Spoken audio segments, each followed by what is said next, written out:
뉴스 FM 조현지입니다. 우리 시대 다양한 분야의 명사들과 이야기를 나눠보는 초대석 시간인데요. 유튜브에 올라오는 하루치 동영상을 모두 보려면 단 하루에 올라온 건데 꼬박 82년이 걸린답니다. 1분에 500시간 분량의 영상이 업로드되고 이 속에는 문제가 되는 유해 콘텐츠들도 많은데요. 마구잡이로 유통되는 동영상들, 여기에 가짜뉴스까지 지금 우리에겐 미디어 리터러시가 절실해 보입니다. 그래서 오늘 이 시간에는 미디어오늘 금준경 기자와 미디어 리터러시에 대한 이야기 나눠보겠습니다. 안녕하세요. 네, 안녕하세요. 미디어오늘의 금준경 기자입니다. 네, 반갑습니다. 제가 소개를 멋지게 했어야 되는데 아닙니다. 하필 기자님 이름에서 네. 살짝 더듬었는데 미디어오늘이 뭐 하는 데죠? 네. 저희는 언론사와 미디어 환경을 주로 취재하는 언론사인데요. 네. 저는 그 중에서도 뉴미디어라고 하죠. 지금 인터넷상에 있는 유튜브나 포털이나 이런 문제에 대해서 취재를 하고 있습니다. 네. 그러다 보니까 좀 이 미디어 리터러시에 대해서 더 잘 얘기해 주실 분이 아닐까 싶은데요. 미디어 리터러시, 말로는 들어보신 분들도 꽤 되실 것 같은데 정확히 의미가 뭔가요? 네, 표현이 좀 어렵죠. 네. 제 기사 댓글에서도 이게 무슨 말인지 모르겠다 이런 분들이 계시는데 네. 미디어 리터러시란 미디어를 독해하는 능력을 말을 하거든요. 네. 여기서 독해라는 게 단순히 읽고 보고 이해하는 정도를 말하는 건 아니고요. 네. 비판적으로 바라볼 수 있는 능력을 기른다 이런 의미라고 할 수 있습니다. 이거 얘기를 들으니까 저는 제일 먼저 생각난 게 네. 학창 시절에 NI 네. 선생님 신문 가지고 와라 이렇게 해서 교육받았던 거 제일 먼저 생각나는데요. 네. 그렇죠. 한국의 미디어 교육이라고 하면 네. NI, 그러니까 신문 활용 교육이 좀 주가 되기는 했는데요. 근데 오늘날에는 그 NI 교육을 좀 극복할 필요가 있는 것 같아요. 그러니까 신문 활용 교육이라는 거는 말 그대로 신문을 활용해서 시사를 공부하거나 네. 뭔가 활동을 하는 교육이기 때문에 비판적인 내용을 보지 못하는 한계가 있고요. 그렇다면 신문을 비판적으로 보게 하면 되지 않냐라고 생각하실 수도 있는데 네. 요즘 학생들이 신문을 전혀 읽지 않습니다. 2017년 기준으로 이 신문 정기 구독률이 9.9%거든요. 네. 상식적으로 10대들에게는 훨씬 더 낮다고 할 수 있겠죠. 네. 성인들도 많이 안 보시고. 네. 또 제가 취재차 한 중학교에 방문한 적이 있었는데 거기서 아이들한테 너네 뉴스라고 하면 뭐가 떠오르니? 라고 해서 연관되는 단어를 쓰게 하는 마인드맵이란 걸 했었어요. 네. 근데 이 아이들에게 뉴스를 물으니까 유튜브, 페이스북, 카카오톡, 인스타그램 이렇게 언급을 하더라고요. 방송사의 경우에는 유명 방송사까지는 나오는데 네. 신문사 이름을 언급하는 학생은 한 명도 없었습니다. 거기에 1등으로 YTN이 탁 나왔으면 정말 좋았을 텐데요. 그렇죠? 네. 근데 이게 비단 아이들만의 문제는 아닌 것 같은 게요. 요즘 TV 없는 집들도 참 많습니다. 네. 물론 책을 더 보게 하겠다 이런 목표를 갖고 TV를 설치하지 않은 그런 집들도 있지만 또 스마트폰으로 볼 수 있는 게 많고 요즘에 네. 누가 본방으로 보냐 이래서 TV 없는 집들도 참 많거든요. 그러면서 자연스럽게 어르신들도 요즘엔 스마트폰으로 뉴스나 영상들 많이 보시던데 근데 이게 참 스마트폰이라는 게 위험하기도 한 게요. 네. 유튜브로 이런 뉴스나 영상들을 접하다 보면 자기가 본 것들 위주로 계속해서 그런 부류의 영상들만 계속 뜨거든요. 네. 그렇죠. 이게 확증 편향 현상이라고도 하는데요. 네. 그러니까 유튜브 화면은 사람마다 다르잖아요. 다른 영상을 보여주잖아요. 그러니까 개인이 시청한 영상, 검색한 키워드를 바탕으로 내가 좋아할 만한 걸 추천을 하는데 네. 이게 실제로 유튜브 엔지니어 출신의 한 인사가 영국의 가디언지를 통해 폭로한 내용을 보면요. 네. 그러니까 유튜브에서는 사람들을 일부러 최대한 오래 머무르게 하기 위해서 한쪽 성향에 맞는 콘텐츠를 추천을 계속 해줬고 그러면 점점 자극적인 걸 추천해주고 심지어는 극단적이거나 가짜 뉴스까지도 추천을 하는 시스템이었다. 네. 이렇게 밝히기도 했었고요. 지금 한국에서도 5.18 민주화 운동이 이 북한군이 침투해서 벌어진 일이다라는 식의 가짜 뉴스들이 유튜브에서 수십만 조회수를 기록하고 있기도 합니다. 네. 이렇기 때문에 이게 좀 무서운 게 아닌가 이런 생각이 드는데 정말 아이들뿐만 아니라 남녀노소 모두가 다 이 미디어 리터러시가 필요할 걸로 생각이 되거든요. 네. 그 부분은 또 어떻게 생각하세요? 네, 보통 아무래도 교육이기 때문에 청소년과 어린이를 중심으로 논의가 이루어지고 있는 거 맞는데요. 지금 어른들도 유튜브를 비롯한 뉴미디어를 워낙 많이 쓰시기도 하고 네. 특히 장년층의 경우는 디지털 기술에 대한 그런 정보 격차 이런 게 좀 커져 있는 상황이에요. 네. 그래서 그런 기술적인 교육과 더불어서 이 새로운 미디어를 어떻게 받아들여야 할지 어떻게 비판적으로 봐야 할지 하는 교육이 필요한 상황입니다. 네. 말씀하신 것처럼 제가 어렸을 때 같은 경우는 그런 신문 활용 교육, 네. NI가 이런 미디어 리터러시의 거의 대부분이었다면 이젠 네. 정말 바뀌어야 할 것 같다라는 생각이 드는데 접근 방식도 바뀌고 있다고요? 네, 맞습니다. 이 미디어가 워낙 다양하잖아요. 그래서 리터러시도 좀 세분화해서 볼 필요가 있는 것 같은데요. 네. 요즘은 크게 두 가지가 중요한 것 같아요. 그러니까 뉴스를 보는 능력을 기르는 뉴스 리터러시가 필요하다는 얘기가 있고요. 네. 그러니까 여기서 왜 뉴스라는 표현을 쓰냐면 과거는 신문, 방송 이런 매체였는데 이제는 그런 매체를 떠나서 뉴스 자체에 대한 그러니까 가짜 뉴스와 포토 뉴스까지 아우를 수 있는 교육이 필요하다는 의미고요. 또 요즘에 워낙 유튜브가 화제잖아요. 그래서 저는 유튜브 리터러시라고도 부르는데 뉴미디어 콘텐츠 전반에 대한 리터러시 교육이 필요한 것 같습니다. 네. 계속 얘기하다 보니까 이 유튜브 얘기가 나온단 말이에요. 네. 이 유튜브에서 가장 큰 문제점이 뭐라고 보세요? 잘 아시겠지만 요즘은 인터넷이 곧 유튜브다라고 불릴 정도로 유튜브를 정말 많이 보시잖아요. 유튜브라는 게 성공하게 된 비결이 기성 미디어와 다르게 누구나 자유롭게 영상을 올릴 수 있는 그런 서비스라는 게 의미가 있었는데 네. 사실 이런 특성이 단점이 있는 거죠. 심의 제도가 미비해지고 네. 이 사람들이 검사를 하지 못하는 그런 문제가 나타나면서 이 말도 안 되는 내용들이 많이 나오게 됐고요.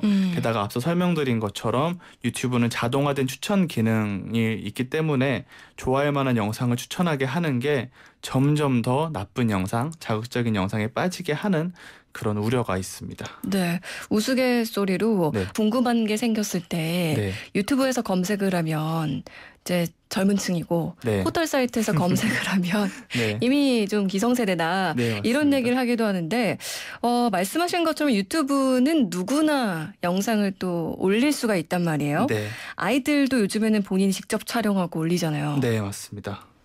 이 인터넷 공간에서는 이용자가 곧 창작자라는 점도 새로운 저는 위협이라고 생각을 하는데요. 네. 실제로 미국에서는 어떤 게 있었냐면 뭐 세제를 먹는 도전을 한다든가 눈을 가리고 길을 가거나 운전을 하는 도전을 하는 식의 위험한 도전들이 청소년들이 영상을 올려서 유튜브에서 그런 영상을 이렇게 못 올리게 막은 적도 한 번 있었고요. 네. 한국에서는 한 아이가 이 어머니의 몰카를 찍어서 인터넷에 올려서 엄마 몰카 이런 영상이라는 논란도 벌어진 적이 있었습니다. 그리고 제가 또 기억하는 한 친구는 올해 11살로 아직 어린 친구예요. 네. 그래서 아무 말도 없이 5분 정도 그냥 먹방만에 보여주는데 네. 하루 만에 조회수가 한 150만이 넘더라고요. 네, 맞습니다. 띠에라고 해서 네. 요즘은 어린이 유튜버들이 굉장한 인기를 끌고 있는 것 같습니다.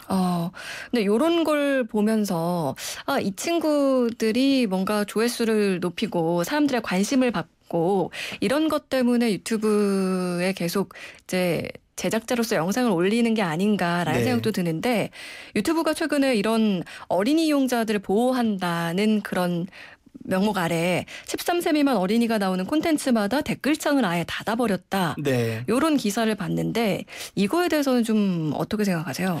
저도 이 조치가 나오고 유튜브에 여러 번 문의를 해봤었는데요. 네. 이 해외에서는 사실 어린이를 성적으로 대상으로 여기는 그런 문제가 너무 심해서 어쩔 수 없이 댓글창을 닫아버렸다. 어쩔 수 없다라는 입장인데요. 근데 사실 이해가 가는 면이 있어요. 유튜브 입장에서는 워낙 크고 통제할 수 없는 미디어다 보니까 댓글을 일일이 지우는 것보다는 아예 창을 닫아버리는 선택을 하는 게 좀 편했던 것 같은데요. 네. 근데 조금 아쉬웠던 거는 댓글이 유튜버들에겐 중요한 소통 수단이거든요. 네. 그리고 댓글로 소통을 하면서 하나의 커뮤니티가 이루어지고 있는 게 인터넷 문화인데 이거를 폐쇄하는 게 과연 최선의 선택이었을까? 그런 점에서 아쉬움이 좀 남습니다. 네. 지금 저희가 유튜브에 대해서 이야기를 하는 건 유튜브가 이런 문제점도 있다라는 네. 일부분을 지금 얘기를 하고 비판적 수용을 해야 한다라는 얘기를 하고 있는 건데요. 네. 그렇다면 이제 아마 부모님들 중에서 우리 네. 아이도 영상을 찍어서 자꾸 올리겠다고 하는데 네. 이게 나중에 커서 문제가 되진 않을지 뭐 이런 걱정도 하실 것 같기도 하고요. 네, 이 맞습니다. 아이들한테 좀 어떤 교육을 하면 좋을까요? 제가 취재한 내용 중에서는 시민단체인 언론인권센터에서 했던 캠프 미디어 교육이 있었는데요. 이게 굳이 어린이만 대상으로 하지만 어른들도 들으시면 좋은 게 뉴미디어와 인권 교육을 연계를 해요. 네. 그러니까 지금 우리가 댓글을 쓰고 영상을 올리는 일로 누군가에게 상처를 줄 수 있기도 하고 또 저작권을 위반할 수 있기도 하고 그런 식의 문제, 그리고 인터넷에 올리면 누군가 한번 퍼가버리면 내가 지워도 통제를 할 수가 없잖아요. 네. 그래서 디지털 기록이라는 게 쉽게 지워지지 않기 때문에 신중하게 기록을 남겨야 된다. 그런 점을 가르치고 있었습니다. 이미 이런 교육을 하고 있는 곳도 있다고요? 네, 그 초등 젠더 교육 연구회 아웃박스라고 해서 그러니까 초등학교 교사분들이 초등학생들 대상으로 교육을 하고 있는데요. 뭐 교육은 이런 식으로 시작을 해요. 부모님들한테 너네 왜 유튜브를 보는 걸 부모님들이 싫어하니라고 물으면 나쁜 거라고 생각해서요 라고 말을 하거든요. 네. 그러면 우리가 나쁜 거를 걸러낼 수 있다는 걸 직접 보여주자라고 하면서 아이들이 생각하는 인기 있는 유튜버들 이름을 나열하고 영상을 보게 한 다음에 너희가 보기에 뭐가 문제인 것 같니? 그러면은 이 문제를 극복하는 영상을 만들려면 어떤 요소를 넣어야 될 것 같니라고 고민을 하게 하고 네. 직접 착한 유튜브 영상 이런 식으로 실습을 해보는 그런 교육이었습니다. 네. 정말 무작정 막는 것만이 능사는 아니다라는 생각이 또 한 번 드는데 네. 사실 이런 교육을 아이들이 다 받으면 좋을 텐데 네. 그렇지 못한 경우는 부모님들이 좀 걱정하실 것 같거든요. 네. 집에서는 어떻게 교육하면 좋을까요? 네, 사실 저도 어릴 때 게임하지 말라고 해도 게임을 했거든요. 그래서 네. 못 보게 막는 건 절대 좋은 방식이 아니고요. 네. 오히려 역효과, 반감만 키울 수 있을 것 같고요. 사실 부모님들도 스마트폰을 하시잖아요. 그래서 그쵸. 아이들에게 못하는 거는 아이들이 심정적으로 납득하기도 힘들 것 같아서 그럴 때는 사실 뭐 뚜렷하게 교육책이 이거다라고 말씀드리기보다는 소통이 되게 중요한 것 같아요. 그러니까 아이들이 무엇을 보는지 함께 얘기를 해보고 너네 네. 이걸 어떻게 생각하니? 이런 거는 어떻게 해야 되지 않겠니? 그런 식으로 서로 신뢰를 쌓고 소통을 하는 단계가 있어야만이 그 다음에 좀 교육이나 이런 측면에서 발전을 할 수 있을 것 같습니다. 네. 엄마나 아빠가 좀 신뢰를 먼저 보여줘야 된다는 말이 귀에 이제 쏙 들어오는데요. 네. 그렇다면 일반 성인들 네. 그리고 또 어르신들을 포함해서 이런 분들한테는 어떤 교육 혹은 우리 스스로 어떤 자세를 좀 가져야 될까요? 유튜브라는 게 사실 상업적인 서비스잖아요. 그래서 분명히 의도가 있다는 거를 많이 생각을 해보시면 좋을 것 같아요. 네. 그러니까 어르신들 같은 경우에는 물론 이미 가치관이 확고하시기 때문에 이제 비판적 읽기를 이렇게 하세요라고 알려드리는 거는 큰 효과는 없다고 생각을 하거든요. 근데 대신에 최대한 거부감이 없이 유튜브라는 미디어가 어떻게 운영되고 작동되고 있고 그 결과 사회는 뭐 양분화가 될 수도 있고 점점 좀 나쁜 영상에 우리가 물들 수도 있다. 네. 그러니까 우리가 유튜브의 의도를 파악하고 좀 더 능동적인 이용자이자 창작자가 되자 이런 식의 교육이 필요한 것 같습니다. 네. 유튜브로 은토님, 네, 이 아이디를 어떻게 제가 읽어야 될지 모르겠는데 미디어 리터러시 어렵다고 생각했는데 기자님이 설명을 정말 잘해주시네요. 유익한 얘기예요. 이런 반응이 또 왔고요. 그리고 이명섭님, 요즘은 TV 앞에 앉아서 뉴스를 본 적이 언제였는지도 모를 정도로 스마트폰으로 TV는 물론이고 신문을 대신하고 있습니다. 지금 댓글 남기는 이곳마저 스마트폰 속 유튜브이니까 이것도 시대 흐름일까요? 라고 하셨거든요. 앞으로 이런 흐름은 계속 되겠죠? 네, 맞습니다. 그래서 이제 예전처럼 신문과 방송 같은 전통 미디어가 아니라 점점 더 새롭게 통제할 수 없는 미디어가 더 많이 나올 테니까요. 네. 어떤 미디어 환경이 돼서도 우리가 능동성, 주인의식을 잃지 않을 수 있는 그런 교육 혹은 그런 공부나 노력을 다 같이 하면은 좋을 것 같습니다. 네. 정말 오늘 좋은 말씀 많이 해주셨는데, 중간에 사실 저희가 좀 문자를 청취자분들한테 받았어야 하는데, 네. 이 내용들을 다 전달해드리고 싶어서 그 부분은 저희가 좀 생략을 했어요. 이 미디어 리터러시에 대한 관심, 그리고 또 궁금증 있으신 분들은 또 문자 보내주시면 제가 가시기 전에 네, 여쭤보도록 하겠습니다. 지금까지 다양한 분야의 명사들과 이야기 함께하는 초대석 미디어 오늘의 금준경 기자와 미디어 리터러시에 대한 이야기 나눠봤습니다. 오늘 말씀 고맙습니다. 네, 감사합니다.